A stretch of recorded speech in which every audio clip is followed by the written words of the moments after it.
Fascinating article by Tom Friedman, by the way. You know Yeah, who he is? yeah, yeah. Yeah. He- Okay. I mean, he- he's absolute massive heavyweight. I mean, I think it was he who coined the expression unipolar moment, actually, about uh-huh. in the 90s. So, we're talking about I mean, and within certain constraints, which we'll no doubt discuss, he's Yeah. obviously now understands that that period has ended. Let's start with this article, just for people who hasn't read the article. Mm, So my impression about mm, this article is mm, that he's trying to say that China should be on the US side, right? That he seems to recognize the mm. challenge. He said that the world today faces three epical challenges: runaway artificial intelligence, climate change, and the spreading disorder from collapsing states.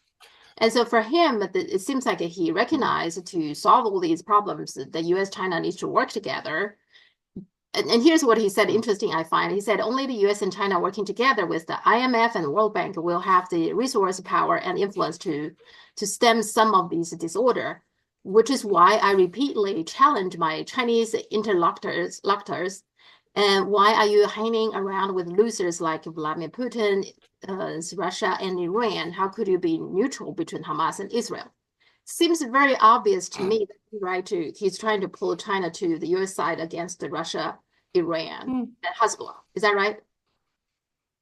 Absolutely, what he's doing, and it's a fascinating article because, as I said, he's one of the big heavyweight figures in American international affairs journalism. In fact, in some ways, the most heavyweight figure in international affairs journalism. He's also someone who, way back in the 90s, certainly hailed what was at that time, the unipolar moment.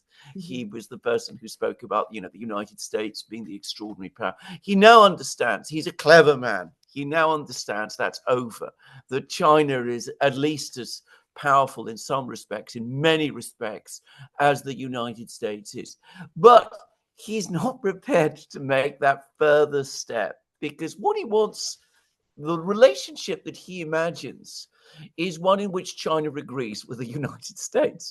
I mean, that's his idea of a partnership. Not that the Chinese have opinions of their own, which the Americans must agree to, Uh-huh. but the Americans have their opinions. And the Chinese must agree to those, whatever they are, be it on AI, be it on what he calls chaotic states, be Mhm. it on Putin and Russia, be it on the Middle East, being on the Hamas Gaza crisis. He wants Mhm. the Chinese just to come along and say, right, yeah, we understand. We want to be your partners. We understand that this is, we are together with you, and we're going to agree with everything that you want and you want us Mhm. to do. And again, it betrays the imperial mindset Mhm. because at the same time as he's saying this, what Thomas Friedman is also saying is it's in your interests, China, to agree with us on everything. He cannot imagine, again, as I said many times, a situation where another country has a different opinion and indeed a right to have a different opinion. So what he's talking about is not a genuine partnership, Mhm. because this isn't a genuine partnership. It is an absolute classic one-way street. Even though he's saying that he's trying, I mean, he make it sounds like Mm, he's want to have a partnership, mm. but partnership is the US dominated partnership, right? So Yeah, yes. and well, what's I mean, interesting is he doesn't give a single example. He doesn't give a single example where China takes a position different from that of the United States. uh-huh, And he says that here, the United States really ought to think about agreeing with China. uh-huh. Let's talk about Gaza, for example. I mean, where China absolutely is on the side of what is the overwhelming weight of world opinion. Hmm. But Yeah. if you're familiar with Friedman's writings, what he wants is Hmm. China to put all that aside, Yeah. go over to the American side, isolate itself from the global opinion, and Hmm. endorse the American view about Hamas and Hmm. Gaza and Israel and all the rest. I find interesting is that it's a really you hear American media talking about the communique, right?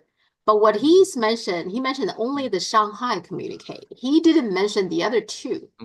The third one in particular that is talked a lot about in China is that in the third one, which is signed by Ronald Reagan, it made very clear promise that the United States will reduce arms sale to Taiwan gradually.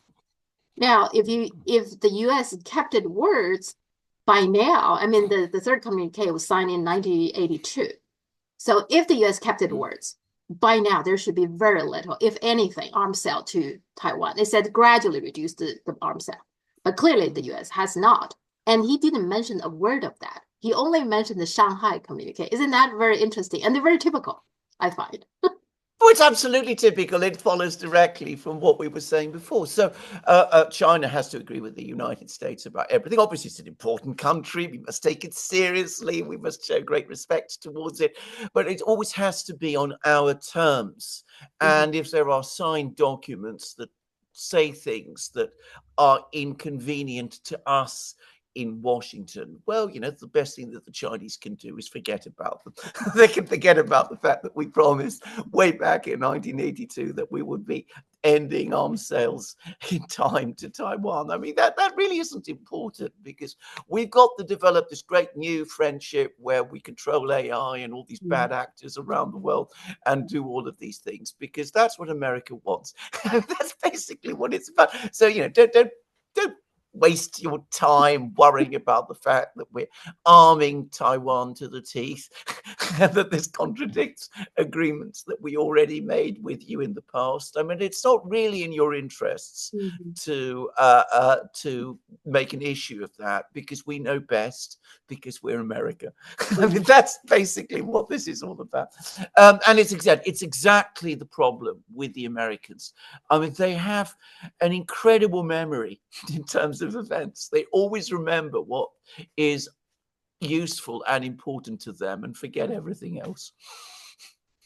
Yeah, which actually is my question when I read it, when he's asking these kind of questions, you know, why are you lining up with, you know, Putin, with Hamas? And well, he never asked the question. Well, first of all, in China, there is a consensus now, is that even if China willing to do that, to do it, it will be against the China's interest, because first of all, China in general doesn't like to be in kind of a tribalism, kind of on one side or the other. China wants to be getting along with everybody and do trade, that kind of thing. So it's very much against the character of China.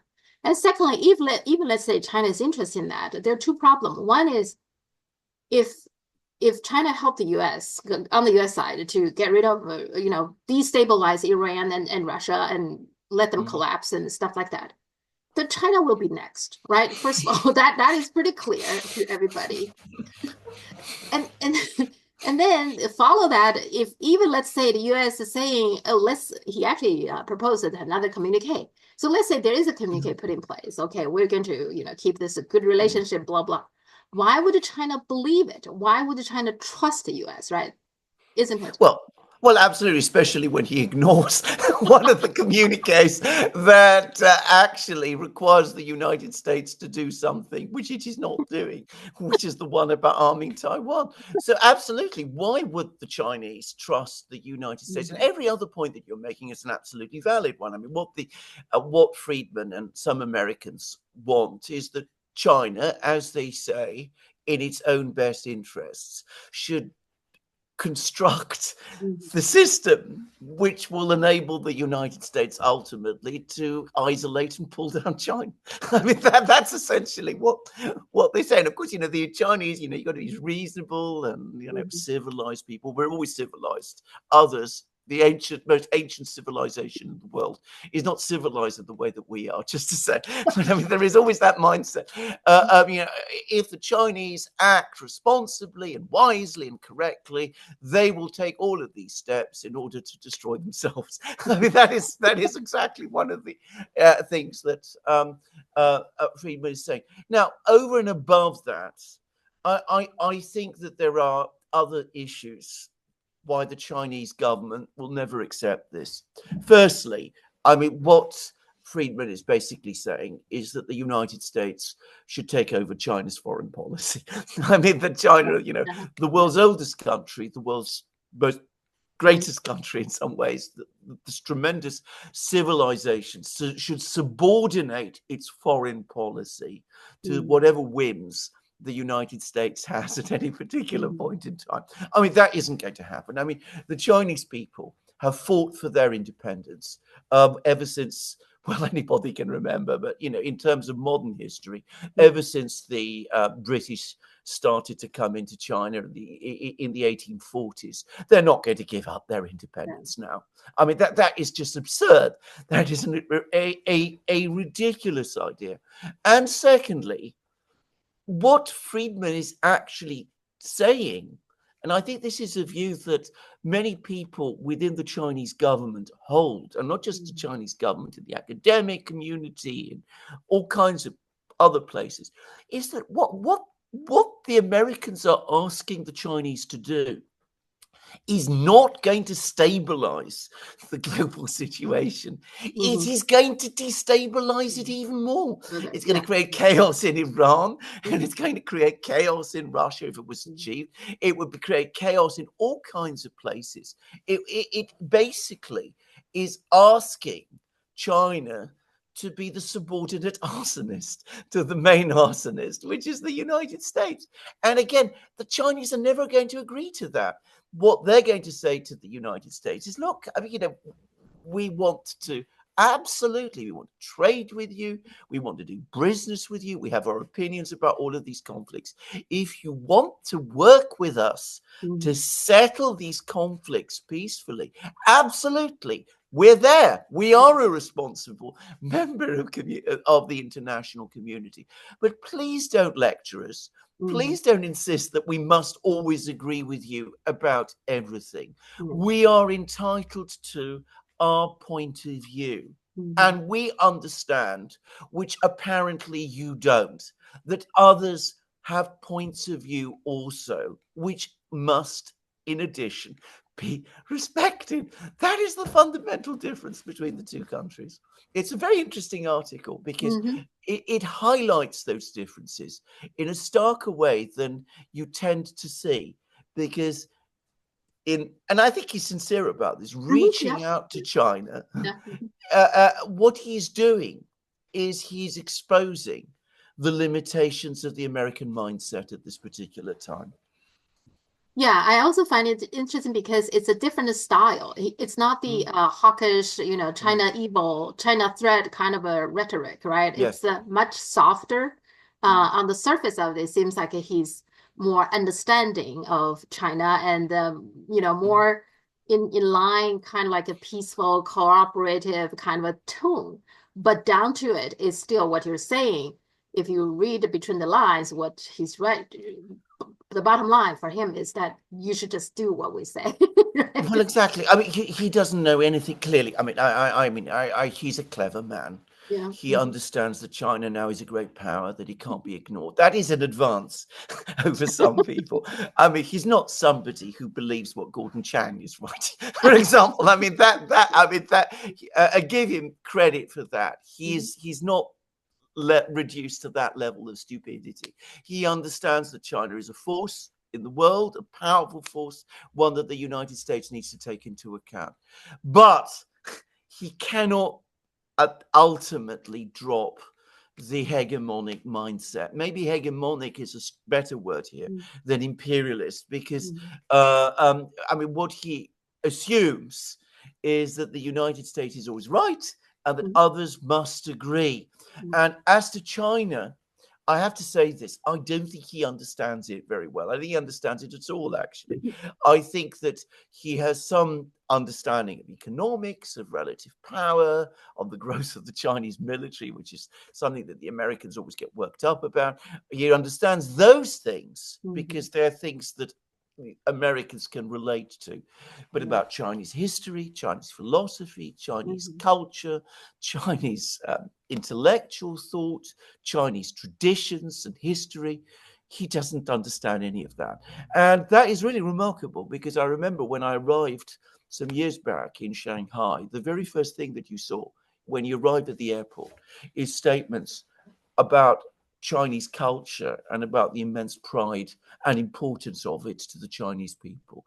So if you don't understand that, you don't approach China, especially in that way, looking at its traditions, its philosophies, its histories, the kind of place it is at the end of the day, what makes the Chinese people what they are, you are not going to understand it. Yeah, I mean, we discussed this because I think in a way that China is a hard country to understand. You think China is pretty straightforward. It's not that understand. I think the difference is China is a country whether you either get it or you don't, right? So if you get it, it's pretty straightforward. China fundamentally believe in peaceful coexistence. I mean, China does believe that, not just saying it.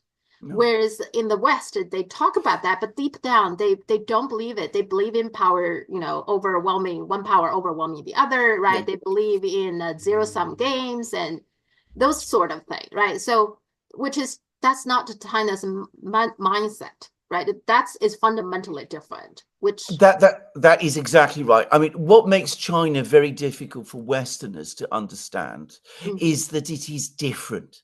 Yeah. But if you put that aside and try to understand China on its own terms, I think it's very straightforward. I mean, there is a colossal literature, there is a colossal art extending back thousands of years. It educates you. You can find it. You can find your bearings very quickly. To repeat again, the Chinese are a very straightforward people. It's absolutely obvious to me. I cannot understand why Westerners don't see it. But then don't forget, I'm Greek, and Greeks maybe are not complete Westerners. Yeah, I mean, Freeman's Thomas Freeman's this article that he still have this idea somehow China want to be a hegemony or dominate the world or some kind of a. It's still the U.S. mindset, right? That's not what China is, and that's not what China interested. But he somehow still believe that. I think that's where he does believe that, and so do so many people in the West. There is an absolute certainty that that is what the China is about, because Westerners say to themselves, if we were in China's position, that is what we would be out to do. If we were as big and as powerful and as rich as China is today, we would be setting out to make ourselves an empire, which is probably true, by the way. But that's you. That's not necessarily China. Just China isn't like that. And as I said, I've had discussions with all sorts of people, including my dear friend John Mearsheimer. And when I say dear friend, I mean we've known each other virtually. We've never actually physically met.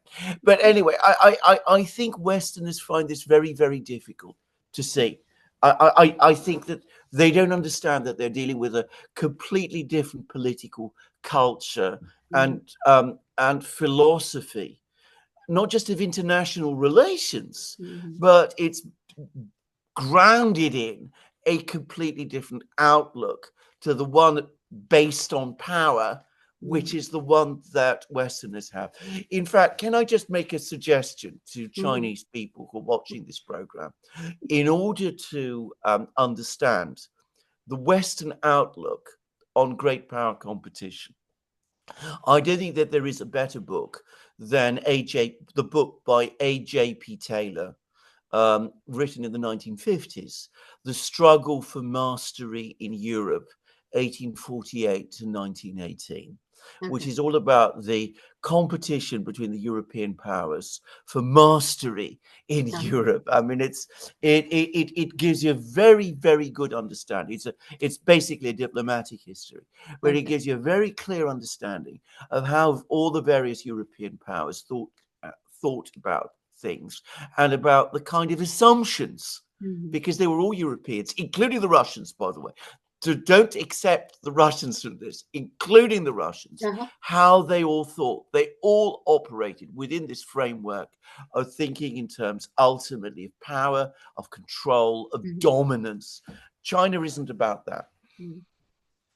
Well, I'll look to see if the book, there is a Chinese version of it. There is absolutely, I checked today, Okay. there is Okay. absolutely a Chinese translation of it. And that's why I'm recommending it. Okay. I think people will read it.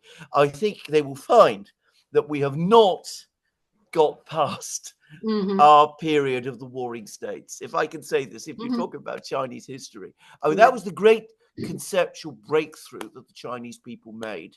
And all of the philosophers, we call Confucius. I know that the Chinese, but others, because China was divided into warring states, but it broke through that. It developed, and the seeds for it had already been there in Chinese culture long before.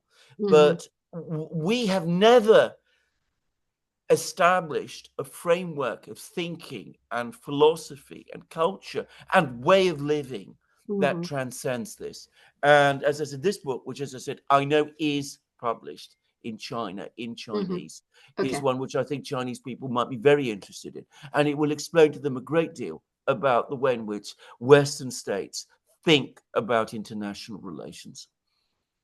Can we say that part of the reason it is so hard for the Westerners to understand China is this is a new concept that for the Westerner, the Western elites to give up all these years of way of thinking, to embrace a whole new way of thinking that everybody is equal and we can win-win, we can, living peacefully, coexisting peacefully without one dominant other. It's a whole new way of thinking that is very hard. It's an alien. Okay. I mean, but bear in mind, we have a conditioning here that extends all the way back to the ancient Greeks and Romans, who were also obsessed with power. I mean, the Greeks to some extent could see this, and if you go back to Greek philosophy, to Plato, for example, he was a critic of this kind of thinking. But we have this very, very deeply. We're structured around this. We're hardwired in the West to think in this way. And that, by the way, is what makes it so difficult and so dangerous for outsiders to deal with. Because in every kind of situation, every question of international relations, we're always looking for the leverage that we can get. And we are always measuring. I mean, many of my friends, when they talk about China, many of them who, in fact, have great admiration for China, but they still tend to think that the Chinese have the same kind of approach to international relations, ultimately, that we do. Because conceptually, it is impossible for Westerners to think otherwise. Well, I think part of it is probably it's quicker to solve problems. So, right, when you and I disagree, then we fight, okay? And then we have a conclusion. Actually, it's not quicker. It actually makes things, if you know anything about conflict, you will know that the one way to make a conflict intractable is to look for a violent solution to it. Yeah. That was one thing that the Chinese discovered long ago. But I mean, you're quite right. That is what we think. And we don't have the ability to control our anger and our emotion and our pride and all of that.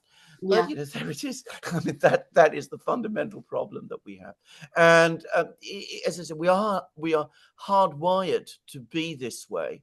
I'm not saying that it can never change, but and it may be, in fact, it quite plausibly will be, that as the world changes, we will change with it.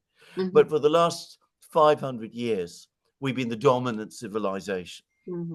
At least we've been the dominant civilization in those parts of the world that we have interacted with.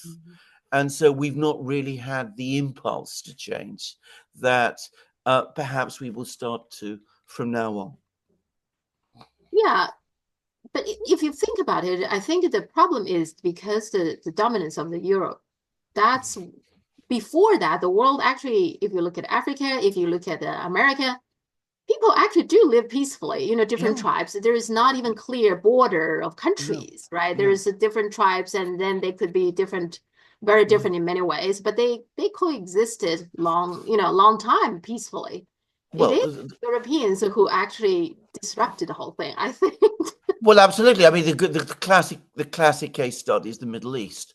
I mean, if you're Yeah. talking about the Middle East, before the Europeans started to involve themselves in the Middle East in the long Ottoman centuries, before the First World War, there was relative peace there. It was Yeah. a quiet backwater. I mean, people were able to get on with their lives. There were many, many different communities. There were Christians, there were Druze, there were Shias, there were Sunnis. They had all kinds of different structures and things. But you know, there wasn't the constant violence and war and strife that you see today. The Europeans arrive after the First World War, and since then, it's been nothing but crisis. There we are. Yeah, I mean, there are people from Indonesia, for example, Chinese, who are telling me that their family lived there like 10 generations, and before the Dutch came to Indonesia, there was no problem. There was no ethnical hatred towards each other at all. It was the Dutch came and then they manipulated people hating each other because that's how they divide and conquer, right? That's Correct, their, absolutely. yeah, That's absolutely correct. Divisa et impero, yeah, divide and rule. yeah, The Romans coined it. yeah. And like I said, and then it became very chaotic and unstable ever since. Yes. Yeah. Crisis after crisis. Yeah. Yes. Okay. Blinken recently visited, let's talk about his visit to South Korea. So Yoon, the president now, there are different rumors. There's some people saying that he already left the palace, but his lawyer said, no, he's still there. So there's a lot of rumors going on. We don't know what is true, but there is one rumor I find interesting is saying that Blinken visited South Korea, and now people don't know where he is. And so it's possible that he arranged something or agreed to something, some kind of agreement that Yoon now is hiding in the U.S. embassy or U.S. military base somewhere. What is your take on this? Well, I wonder. It wouldn't surprise me. I mean, I don't know that this is true, and it's certainly not being reported here in the media in Britain.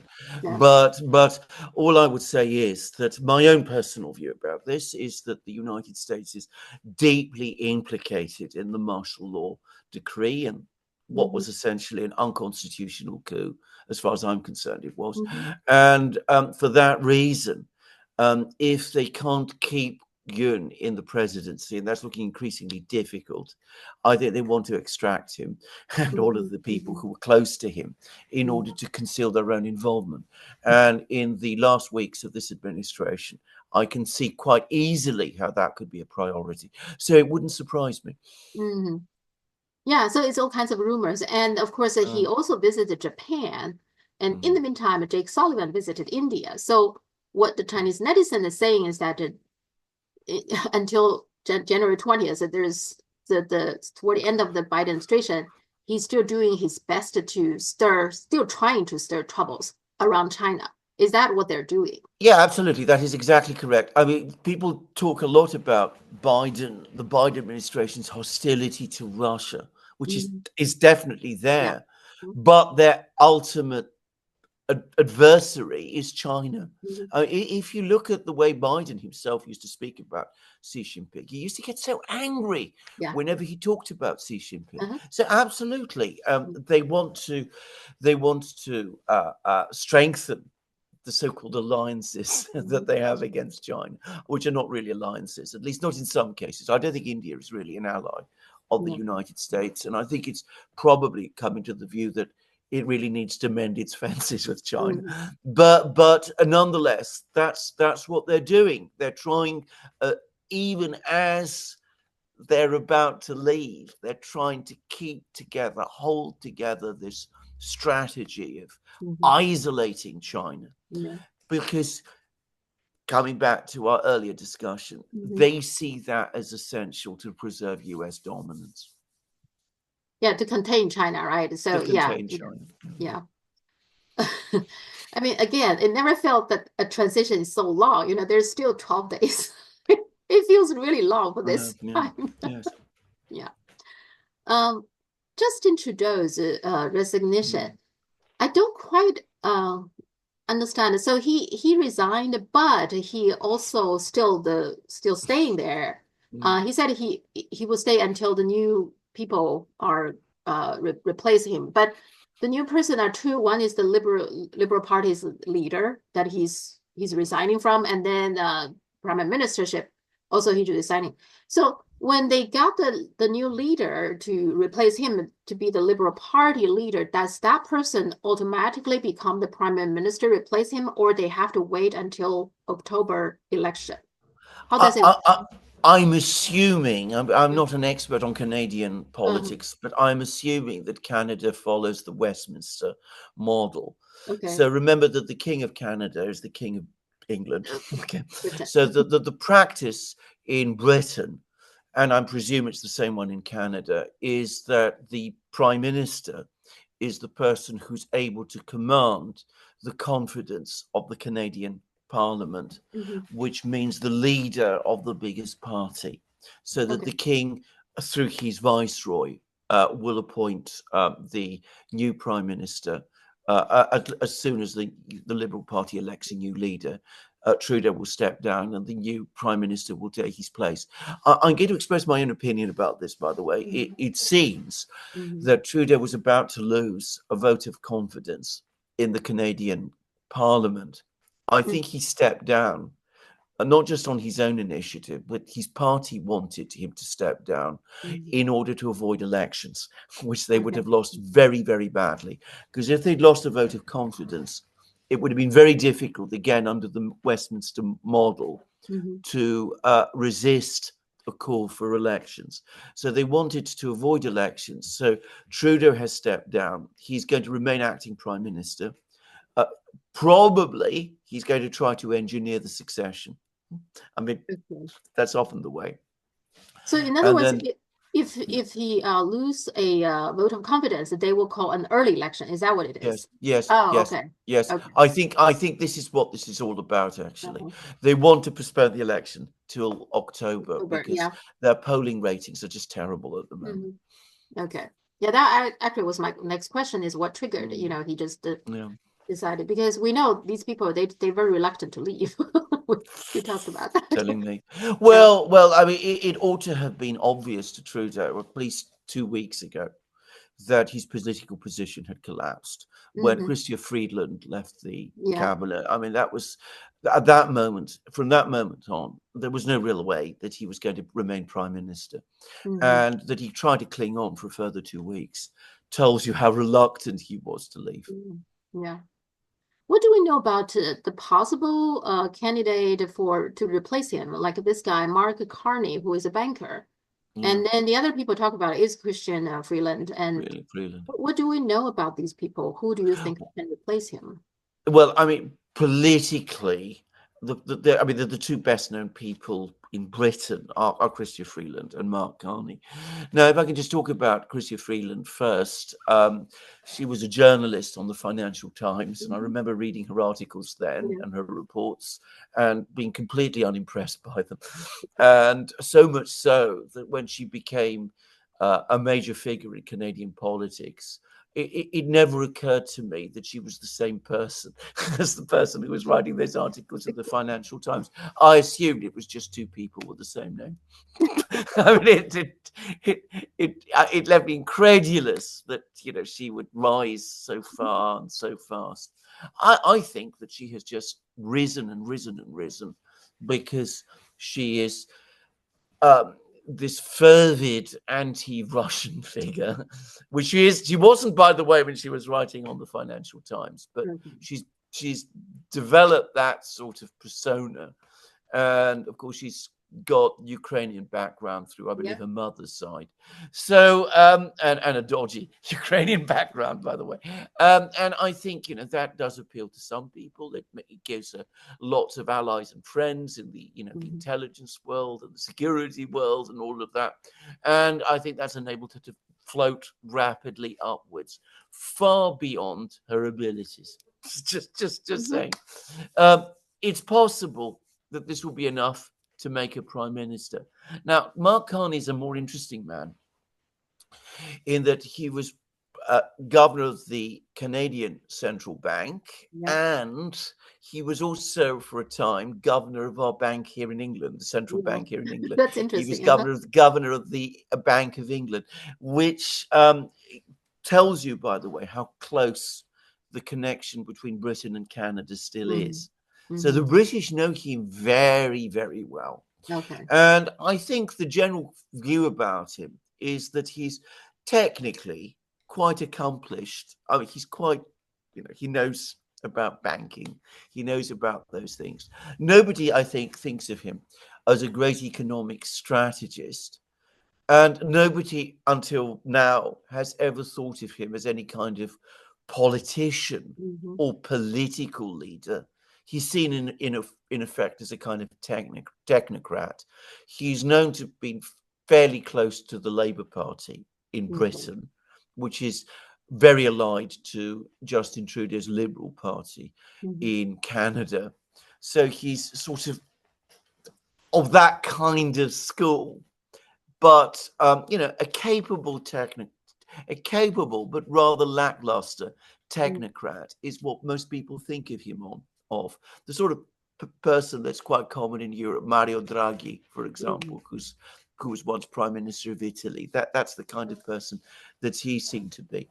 So if the Liberals go for him, they will go for a safe pair of hands, somebody who can keep things together, hold things together until October, who will lose the election, but who ultimately his place is not in politics.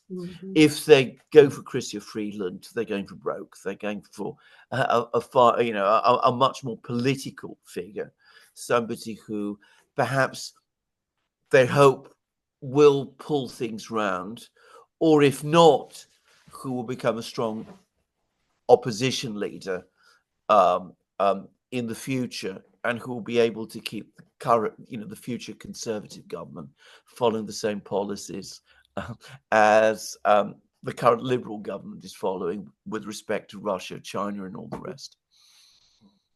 Do you think that Mark Carney has a certain advantage being kind of like an outsider, right? Because he's not in the current Trudeau administration. Yes. Okay. Yes, I think he does. I think he does. And Okay. I think he might even be appealing for that very reason amongst a lot of Canadians. Yeah. And I'm going to say, I think he's more likely to be able to hold things together than Chrystia Freeland would.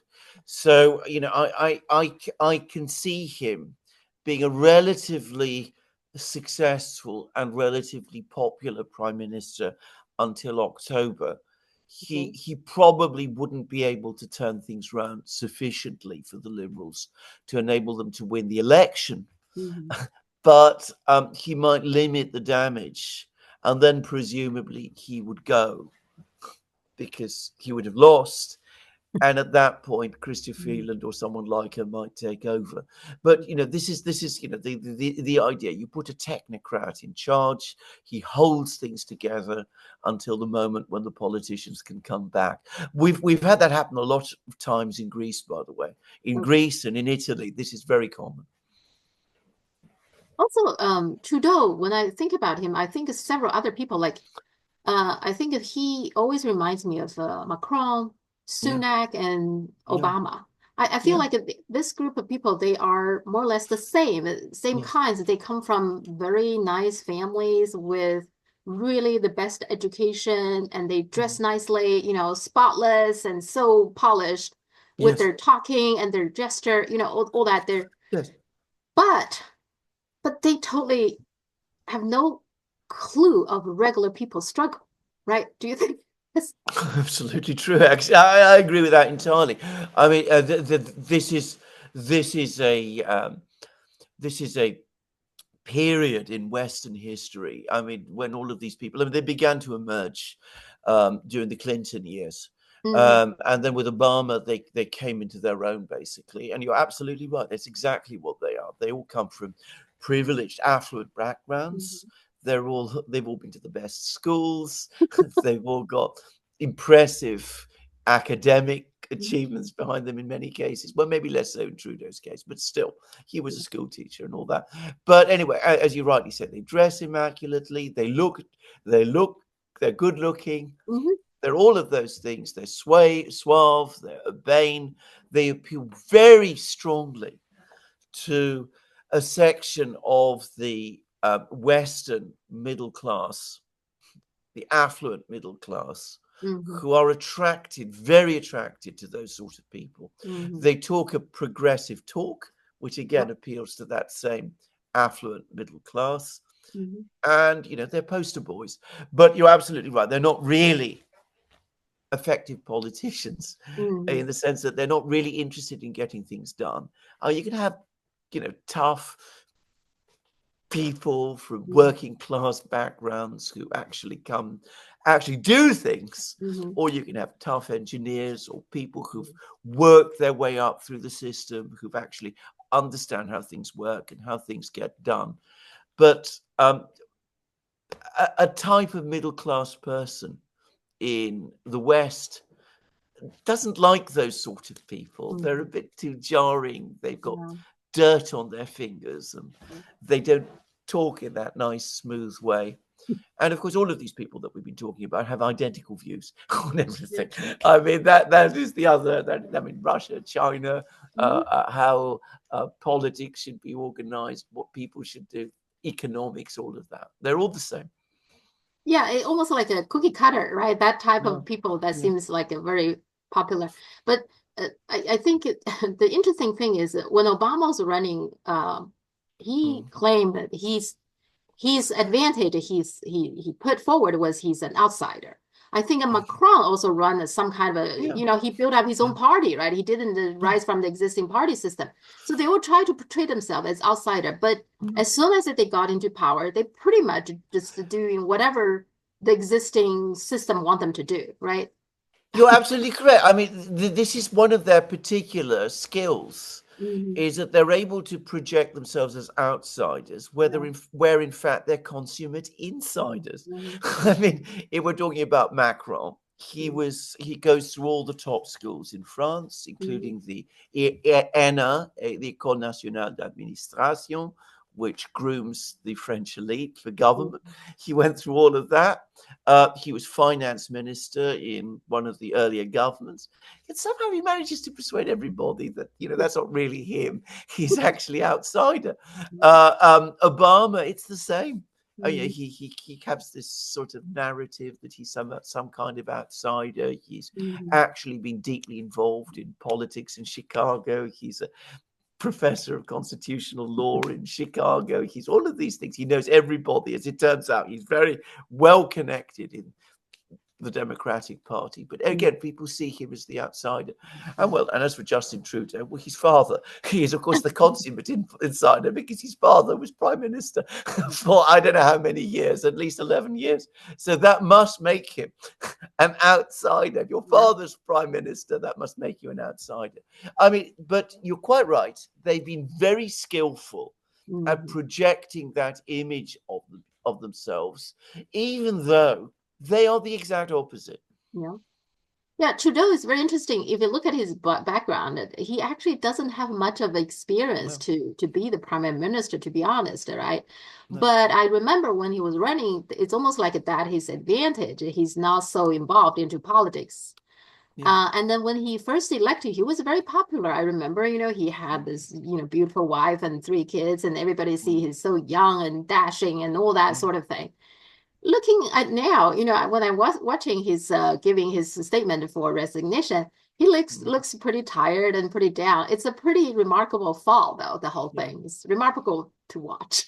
Well, which we've of course seen before. We saw it with Blair, who was exactly the same.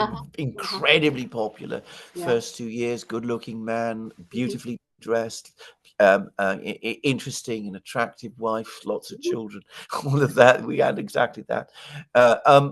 Left office a reviled and deeply unpopular figure, which he still is, by the way. People in Britain don't like him at all anymore. No. Same, of course, with Trudeau. Same already with Macron, who's clinging on. Obama has not yet sunk to that level because, of course, he was limited to 2 terms. But had he not been limited to two terms, had he tried to cling on beyond that, he would have become unpopular in the same way as well. And you could argue that the rise of Donald Trump is a repudiation of his type of politics anyway. Yeah, you're right. I think it's just because he limited it to two terms. But even so, I think his popularity has dropped a lot. You Yeah. know, he's Yes. not nearly as this, yes, we can kind of a person at all, giving people hope. No, Yeah. I think a lot of people actually, I think there are probably more people dislike him and to the degree that they hate him more than people realize. I think lots of people probably don't. I think you're absolutely right. I think you're completely correct. Yeah, because he's, African American. If you criticize him openly, so yeah. Um, okay, let's look at the Russia-Ukraine conflict. One thing is that Lukashenko, supposedly there is some report about that he might visit China before Belarus presidential election, which is at the end of this month. So Belarus has joined SCO. I mean, this is something that people talk a lot in China. Now, the SCO is different from BRICS because it does have a security. It emphasizes security-related cooperation, right? So it addresses threats from the terrorism, separatism, and extremism.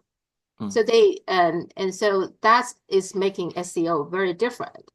And Belarus, I think, joined last year, I think, and so that is significant in the sense that Lukashenko is talking to China about probably, maybe they wouldn't call it, military cooperation, but security-related cooperation. Do you think that's what he's doing? I think it is, but I think he's got many more objectives than just this. I mean, I should say one thing, for example, about Belarus. I've never been there myself, but my wife used to go there very often because she used to do visiting lectureships at the university in Minsk. Strangely enough, this is a complicated story how it came about, which I'm not going to take up time with. But she went to Belarus very often. The thing to say about Belarus is that it's actually a place where there's an awful lot of young people who've been through education in IT and AI and all that kind of thing. In the Soviet period, it was very much at the forefront of electronics in the Soviet system.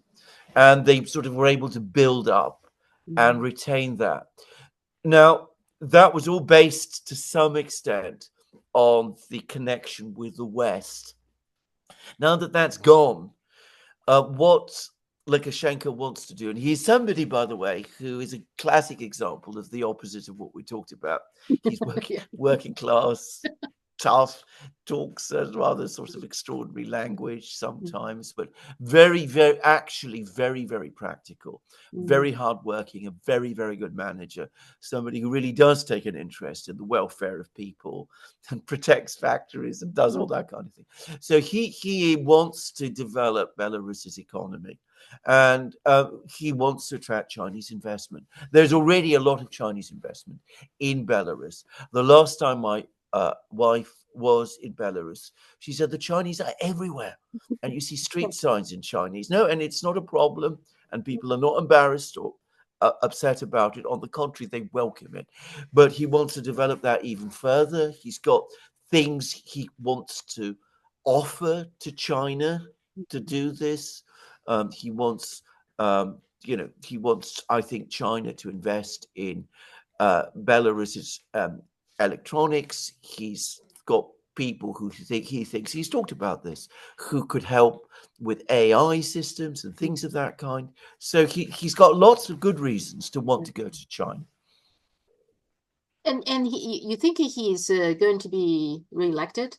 I mean, Oh yes, yes. I don't have any doubt. I mean, last time, back in 2020, there was a color revolution attempt. That was completely defeated. And with the Russian army now located inside Belarus itself, and with people having lived through all of that, and with all the pressure and the sanctions, I don't think there's any possibility of that happening again this time. And Trump seems to backtrack of his, I will resolve this problem in 24 hours. The latest he said that the negotiation will immediately start after he take office. Yes. And he said hopefully it can take way less than 6 months. Well, which also means it could be 6 months, right? So what do you take on that? That he's it could be a lot more than 6 months, but at least he's talking sensibly now. And in fact, he said a lot of I mean, on Ukraine, I mean, he said a lot of deeply concerning things about Greenland and Panama canals and things of that kind. But about Ukraine, he's starting to talk altogether more sensibly. I mean, he's delayed the trip of his envoy Kellogg to Kiev. He's postponed that until after he's inaugurated. He apparently wants to talk to Putin. He wants to get some kind of diplomatic process going. I've been saying it for a long, long time that the first thing to do before you develop any plan is to talk to the various parties and to see whether or not you can actually bring them together and speak to them, come up with a proper set of ideas. And I think he's starting to see that. And he's also now made comments about NATO and Ukraine, which I think the Russians will consider helpful. They don't go as far enough as the Russians would like, but they are steps in the right direction. Now, I'm going to say something which would horrify the Americans and the Europeans and probably Trump himself. But he really wants to sort out Ukraine. What he needs to do, the best thing he can do of all, is to tell Kellogg, forget about Kiev, forget even about Moscow.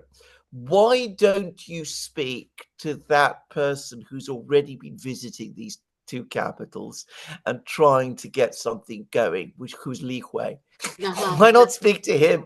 I mean, he's the person you should be talking to now. And maybe we should be talking alongside the Chinese with all of that. And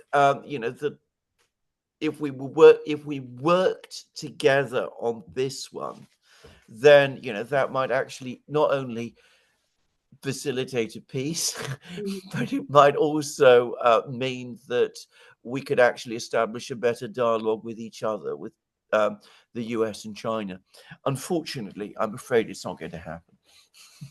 That sounds a great idea because what you're proposing here, because in that sense, that way, I think it would do two things. One is when China and the US together come up with a solution, it will put in more enormous pressure for both Russia and Ukraine.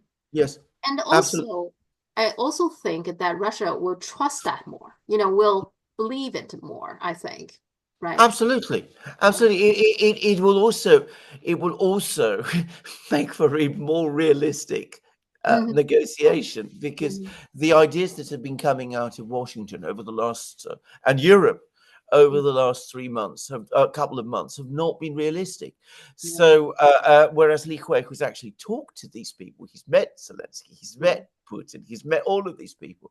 I mean, he's already formed, I think, a fairly clear picture of what each side is looking for. Why not have one, a joint peace mission rather than two different ones? The Europeans will be horrified. And I'm afraid some people in America would not be happy. But if you are really serious about bringing this war to an end, that's the person I would be suggesting to Kellogg that he speaks to first. Nobody, I haven't seen a single comment anywhere in the Western media suggesting it. I should know that because he did mention in his press conference after his first one, after his election, victory, he actually said that the China and US work together, we could solve all the problems in the world, something like that. So he actually knows that. Yes, I mean, this is the thing about Trump. I mean, he sometimes says the right things, and then you never quite know whether he really means them, and what he's talking about exactly. He's got all. There's no follow up exactly. I mean, he has flashes of insight that he doesn't always build on. Talking about Trump also, the craziest part of Trump is he doesn't rule out using military to take Greenland and the Panama Canal. All right. And also saying that he wants to use economic pressure forces to pressure Canada. So, and then also Trump Jr. just visited Greenland as well. So he is serious then about all these. Yes. Okay. Okay. I have to say, when it was first spoken, when Trump Mm, first talked about this, I thought this was absurd, so mm, absurd that not to be taken seriously. I think the fact that he's going on and on about this means that he is taking it seriously. Because he is taking it seriously, so must we. Now, mhm, what that means for the long term, I am not sure. And I'm not even sure that Trump himself knows. mhm, But I'm going to venture my own guess here. And this is where, going back to the first part of our discussion today about, great power competition, mhm, struggles for control, that this is very much the outlook that Westerners have. I wonder whether this isn't part of this, that Trump and the people around him are saying to themselves, well, look, this project for global hegemony has mhm, failed. It's mhm, more than we can realistically do. So we're exhausting ourselves by trying. So let's instead concentrate on our neighborhood, establish a sphere of influence which we completely control in territory close to ourselves, and then use all the enormous resources that derive from that to position ourselves more strongly in this period of great power competition, this rivalry, battle for dominance with China and perhaps Russia that is to come. And if that's the kind of thinking, it would certainly be consistent with a certain stream's current of Western outlook. And you could even argue, if you think in that kind of way, that this might even make certain kind of sense. Just mhm, saying. mhm. Yeah. And in terms of Greenland, Greenland is pretty independent, right? Even Yeah. though it is under Denmark. So one thing that there's a lot of discussion in the Chinese media is that the Greenland Prime Minister talked about referendum of Greenland become totally Yeah. independent. But what it does is, even though, I mean, it does seem like it makes sense for Greenland, but at the same time, you see, Denmark is a NATO country. So for the Yeah. US to directly go against Denmark for this matter is kind of like tricky. Whereas if Greenland becomes fully independent, then Trump could just take, I mean, Greenland only have 50,000 residents or something. That's right. So it can very easily overwhelm Greenland if Greenland break away from Denmark, isn't it? Absolutely, that's exactly right. And I think he's going to start supporting the independence movement and Hmm. all of that in order to try to eventually pull Greenland into the US orbit.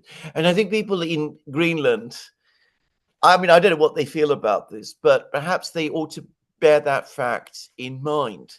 I mean, at the moment, they have an imperial master in Denmark, which is small and weak. And if they dump that, they could very well find themselves with a new imperial master who is very, very, very much more aggressive and predatory and powerful. Just to say, just to give an example, because this is something I know quite a lot about. In the 1960s, when the Britain's Caribbean colonies, Bahamas, Jamaica, all of those places, Hmm. started to gain independence from Britain, um, it may surprise people in China to learn that in the French Caribbean colonies, Guadeloupe and Martinique, Hmm. there was opposition to independence, which Hmm. was led by the dominant party in these two islands, which was the Communist Party. And Hmm. the reason they opposed it was precisely because they said, look, if we do become independent, we have nothing to shield us from a Hmm. complete takeover by the US. Hmm. And that's why they are still part of France to this day. Hmm. So, I'm not saying that maybe, people in Mhm. Greenland will take another view. They might Yeah. think in different ways. It's up to them ultimately. But I think they might want to bear that in mind. So in other words, independence can be also used as a tool for Yeah. colonization, right? So Well, what is Taiwan all about?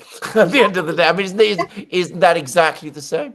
Yeah, Split exactly. That's split away a territory. Who will Mhm, ultimately, if Taiwan ever were to become mhm, independent, who would mhm. ultimately exercise Yeah. control? We all know.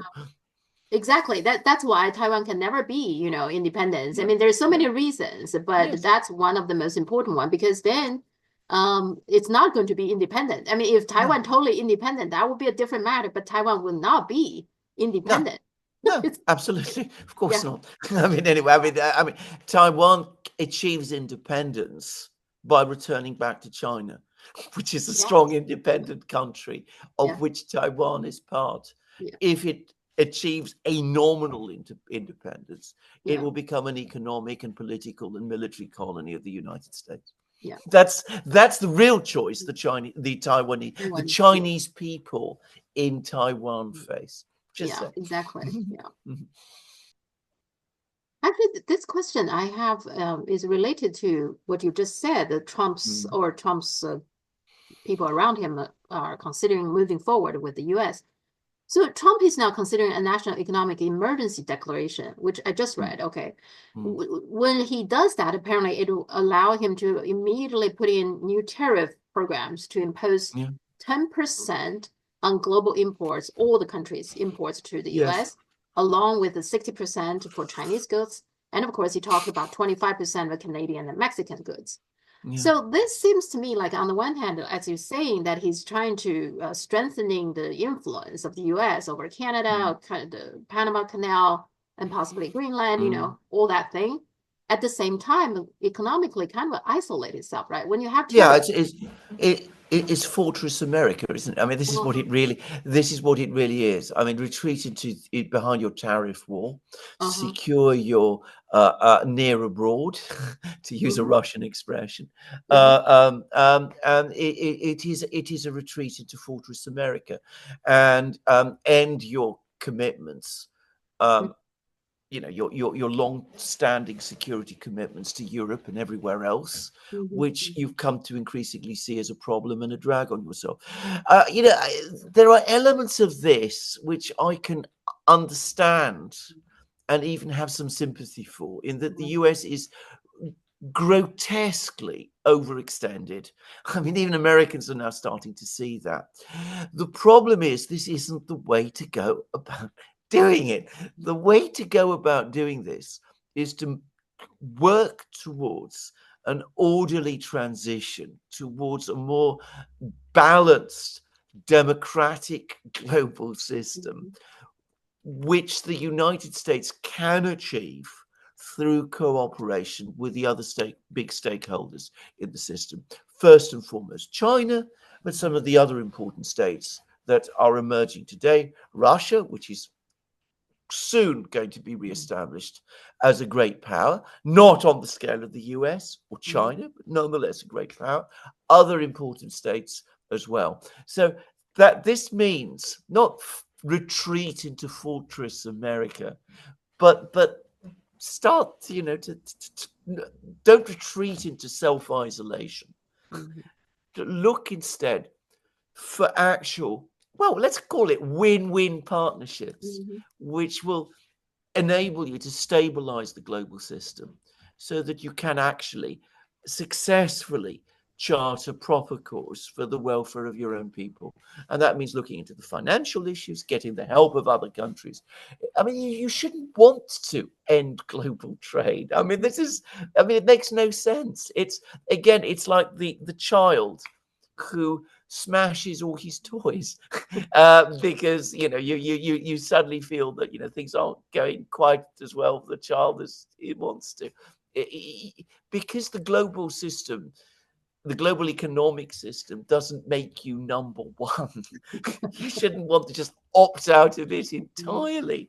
You should accept the fact that you're not going to be number one. No country can be forever number one. And what you do is work to make sure that it still works, even though you're not number one, and it works in a way that is to the best welfare of your own people. But no, that's not what they're thinking. They can't accept that. So what they do is, okay, we're going to, you know, increase our influence as much as possible around us, right? And then build this fortress, make the fortress very big, right? So exactly, make the fortress big, make it self-sufficient with all these natural resources, stop all illegal immigration. I mean, that's also part of the same mindset. Impose these huge tariff walls, retreat behind them into an imagined nirvana that existed during the time of William McKinley in the late 19th century. I mean, it's very retrograde, and it really isn't adapted to the conditions of the modern world. It's, by the way, the opposite of what China did. I mean, you told me in one of our programs, and it stayed with me, that in China people looked at the policies of the Qing dynasty. That it tried to isolate China, and the result was that China found by the mid 19th century that it had fallen behind, and that it was prey for predators, powerful predators, and it caused stagnation and immobilism within China. It seems to me that's exactly what the Trump people are doing for the United States itself. Yeah, China was much more, I mean, the Qing dynasty was much more open until Qianlong Huangdi. Yeah. The McCartney visits, right? And yes. the part of the reason, the explanation, my understanding is Qianlong Huangdi actually had the Qing royal family had actually a good relationship with the French ones. Yes. So Qianlong Huangdi, when the French Revolution happened, so Qianlong Huangdi knows everything. And he got scared by the French Revolution, of course. So he wanted to, that's why he from there on, he become more close. He doesn't want people to find out what happened in Europe, in France. And so that started the isolation. Before that, they were more open than that. But after that, and that's where the downfall starts. That's where China, Qing dynasty started. They're having problems. Yeah. Exactly. Well, as I said, it's for different reasons. But it's doing that again. It is isolating yourself, and it's not going to work. It's not going to turn out well, because other countries are not isolating themselves. I mean, BRICS has now just expanded. It's including Indonesia, for example. So the rest of the world is not isolating itself. So we're not retreating into islands. If the United States does, it will be on its own. But the U.S., I think that the people in the U.S., they are afraid of losing control. So they will hold on to whatever the control they have, I feel like. And the control for them is absolute control. It's not just, okay, I control certain aspect of, no, they have to have absolute control, which is so. You're absolutely correct. I mean, it is, if you can't be number one everywhere, which is what they've been trying to do over the last 30 years, they want to be over number one, absolute, uncontested, unchallenged number ones, close to home, and in the United States as well. I think there is a fundamental misconception here between sovereignty and independence, which I think, America should have, every country should have, and retreat into isolation. And I think this is a retreat into isolation. And as you absolutely rightly say, it's very much the product of American insecurities, the feeling that if you can't control, then you are yourself controlled. It comes very much from it's an exaggerated form of this mindset that, as I said, the Europeans have. Syria. So Turkey now threatens to launch a military operation against the Kurdish forces in Syria, unless they said that the Kurdish accept Ankara's condition for a bloodless transition, which I don't quite understand what it means, a bloodless transition. In the meantime, the Israeli government, not directly Israeli government, they established a committee called a Nagel committee or something. That committee warned Turkey for what it says is Turkey's ambitions to restore its Ottoman Empire influence could lead to heightened tensions with Israel, possibly escalating into conflict. So are we seeing Turkey versus Israel, US, this conflict is brewing now? It is brewing. I mean, we're not there yet. And given the kind of players that we're talking about, it's not impossible that some kind of understanding to divide Syria into spheres of influence could be reached. But with every day that passes, we see competition between these powers within Syria about carving up the Syrian cake, between them. Mm-hmm. That is intensifying. And Erdogan, I mean, when he says that, the Kurds must, I mean, what he basically wants is that they should capitulate and accept rule from Damascus. And of course, he controls the government now in Damascus. So it means, in effect, ending whatever, notional autonomy the Kurds have in eastern Syria, and subjugating themselves to Turkey. And of course, he wants to come after the dominant Kurdish party in Syria, which is the YPG, which is connected with the PKK, which is the the independence party in Turkey. So he wants basically to destroy the power of the Kurds in Syria, and he's become increasingly aggressive in the way in which he expresses it. And I don't want to get into too much detail, but there are also reasons in terms of domestic Turkish politics that are driving this, in that Erdogan wants to be elected to an unconstitutional third term. He needs to change the constitution in Turkey to do that, and he needs the backing of certain minor parties, including, by the way, a Kurdish party, that in order to achieve that, he feels he needs to break the power of the Kurds in Syria. So all of these things are connected, and they all come together. So there is this conflict, there is this Turkish ambition in Syria, and that is starting to collide with American interests and with Israeli interests, because the Kurds are amongst Israel's oldest and most important allies in the Middle East. Now, it's not obviously an openly declared alliance, but everybody knows that it exists. And it's also the case that the Americans also have deep connections with the Kurds.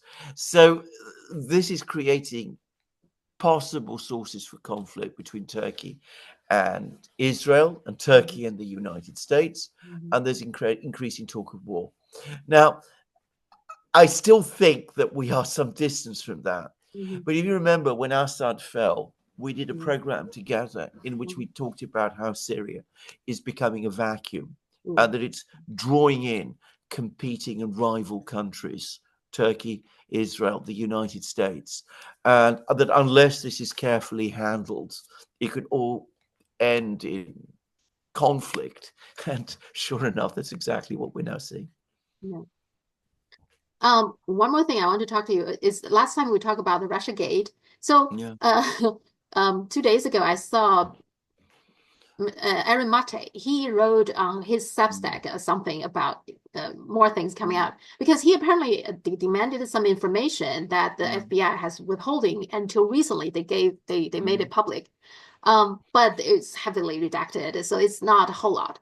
What he's saying is that so the Russiagate was, of course, started during the campaign between Clinton and Trump. So Clinton trying to win the election, that's when she put all the dirt on Trump. But it continued after Trump won, it seems like. And then it's almost like restarted in 2017 by, I think, a different person, after Trump fired Comey, James Comey.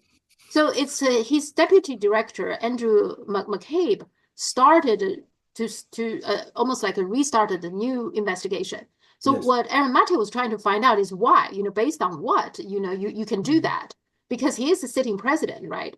And he couldn't find much. FBI didn't really provide much.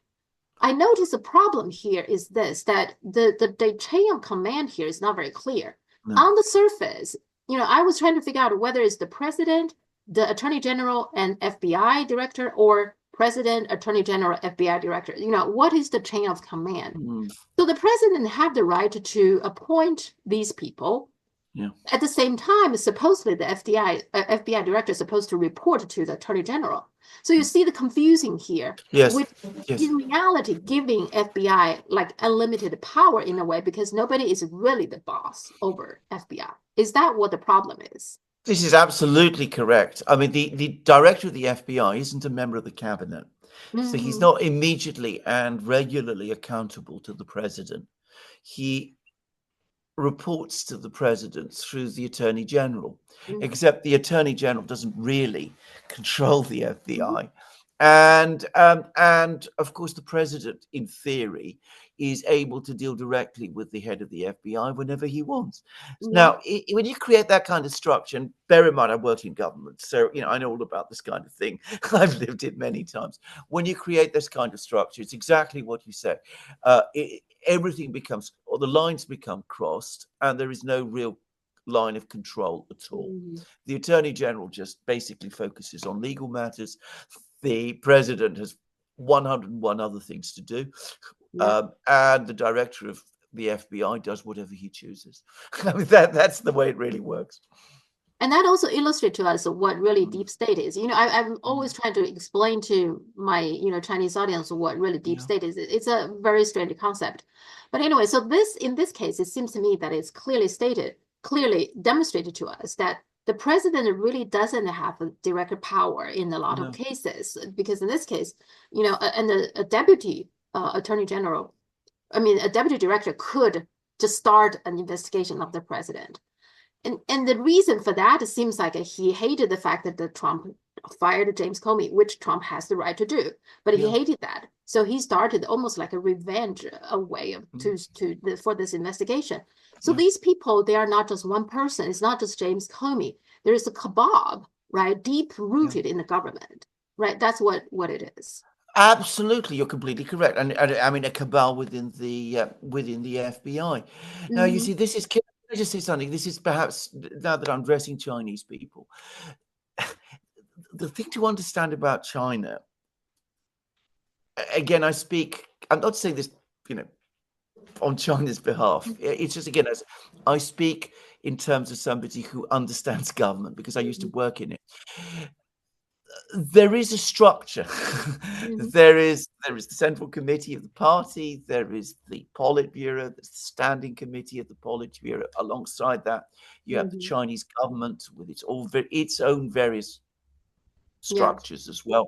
You also have the Congress. The People's All Congress. of these absolutely, all of these things interconnect, and you do have lines of control, and you have various people who actually take responsibility and report to people above. And at the very top of it, you have the president and who's also the general secretary, but he is also a part of this system. Yeah. What you have in the United States, and by the way, this is starting to be reproduced in many other countries in the West, even in Britain. What you have in the United States is one individual, the president, who is the head of the executive. Everything else originates with him. He is the emperor. I mean, seriously, I mean, in terms of power structure, he is the emperor. Everything ultimately comes back to him. But one man cannot run everything. And in that kind of situation, because no one else has proper responsibility or authority, anybody can do basically what they like. Now, in Britain, we had a system that used to be much more like China. We had the prime minister, who was the first minister, the first amongst equals, as it was called. He was the king's minister.